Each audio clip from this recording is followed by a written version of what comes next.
Aadhaar update angai le ngai lo check dan tuna hin kan en don ni heti hian phone mai khain han en ta a video hian calculator ti khu ma khumi chunga khuan z a oma a phe a var phe om ta a hei hi google search bar google a thil zon na ania chu chu kan chu metang o chuan heta hian kan thil zon du kha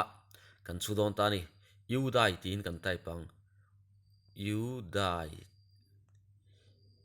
udai ti kan chu to panga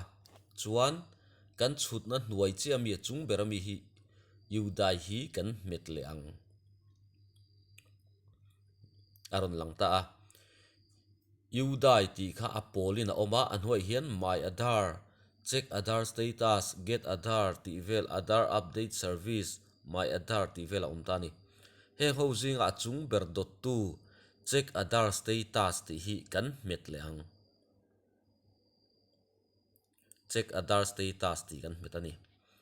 heta hian hei hi ron lang ta heta hian thil dang me lo turania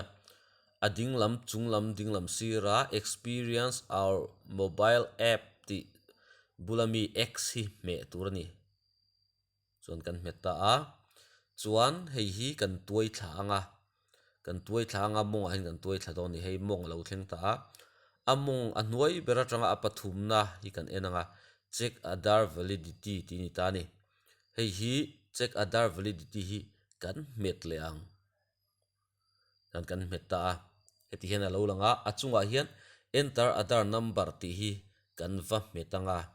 Aadhaar number kan chulut don ani Aadhaar number kan chulut ta a chuan anuaya hian box oma horop te number te omani hemi hi chiar har deuh te kha om ve thina anuaya hian enter captcha ti a hian achunga thil chiar har deuh hi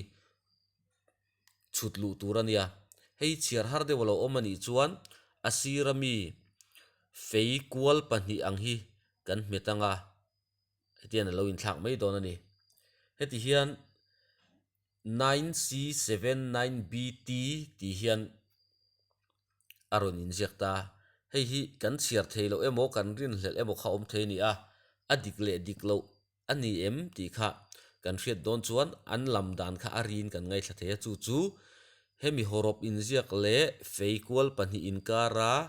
sound lo om lema khuan mic tlang ar lema khuan kan metanga aron soi mai don ni met chinong o 9C79B o aron soya chu chu 9C79BT ni ta ni hei hi horop puin zia turania horop te chu horop te in zia tu ni si po horop te ni wangin horop te in kan zia kanga 79BT kan ti don ni chuan anuai hian bom pola hian proceed ti avarin lo in ziak ta hei kan met leang no heti hian lo om ta a 990376240178 exists Aadhaar verification complete atia chuan abling ai anuai hian thil age band gender state mobile ti te ne chuan anuai hian go to dashboard ti bom pola lo om le ta ni chuan om sia chu hei hi update ngai lo ti na ama hi a update ala man thei lai ti na ni ta ni update ngai ho chu anuaya bom pol go to dashboard ti chunga hian he Aadhaar hi update tangai mandatory update tangai ti vel kha lo in ziak don ani chuan hei chu a filta a update tangai lo in chung kwa khan member enga moza tin oma khang ho Aadhaar kha in check vek don ani chumi ti tur chuan a san pain a bul tang kal loin I phone a khan a back ki kha I met mayanga chuan china kan lu na khan alu aron lu to dona anuai tanga pathumna check Aadhaar validity ti hi inva met lenga chuan ta chuan Aadhaar number fran in check du kha in chulut le don ani chuan captcha kha in chu leng ani chinami ang khan ei horop puina ron in pe ma se hei hi x ma saber hi horop te ni vain kan ti horop te ang XRD 6H8 alo ni ta chuan proceed ti hi apola in ziak a hian bom pola in proceed in zeki kan met leang alom le ta 963597722044 exists other verification complete nichina mi ang che khan an ain ang de vek ma se he an hoi hin nichina kan soi taka kha aron in ziak ta ni this other number requires mandatory biometric update.